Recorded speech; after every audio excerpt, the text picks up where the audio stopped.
Namaskar. Number system or next topic. Property of consecutive positive numbers. Okay. ইয়াত কৈছে যে if we take ratio of consecutive positive numbers n divided by n plus 1. Okay. Suppose আমি example লৈছো. আমি suppose consecutive positive numbers or ratio লৈছো যেনে 5 by 6, 6 by 7, 7 by 8, 8 by 9. তো এইটো কি হৈছে n divided by n plus 1.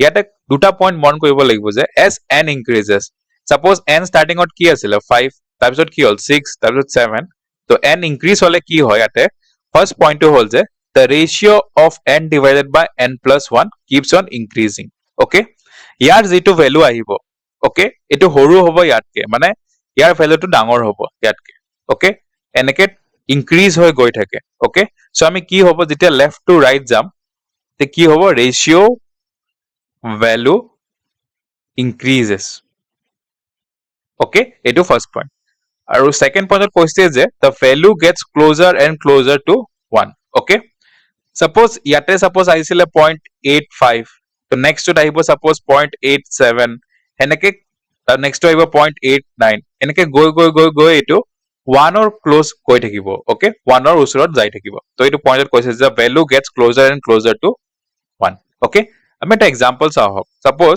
আমাক দিয়া আছে 11 by 12 12 by 13 13 by 14 14 by 15 আৰু কোৱেশ্চন খুদিছে যে which is the largest এটা এক্সামত আমাৰ ক্যালকুলেটৰ নাথাকে এটা এটাকে তো আমি ডিভাইড কৰি চাব নোৱাৰো বহুত টাইম লাগি যাব সো এই প্ৰপাৰ্টিটো এতিয়া আমি ইউজ কৰিব লাগিব আমি জানো যেতিয়া সাপোজ দিয়া আছে 11 by 12 12 by 13 13 by 14, 14 by 15. Okay, 14 by 15. So as n increases, যেতিয়া আমি left to right jump, ratio value increases. Okay, so short ke highest to kiman hoy jabo 14 by 15. Okay, aru itu dia ase consecutive. Jene 11, 12, 13, 14 ebur sob consecutive. So 14 by 15 to short ke largest hoy jabo. Okay, dhanyabad.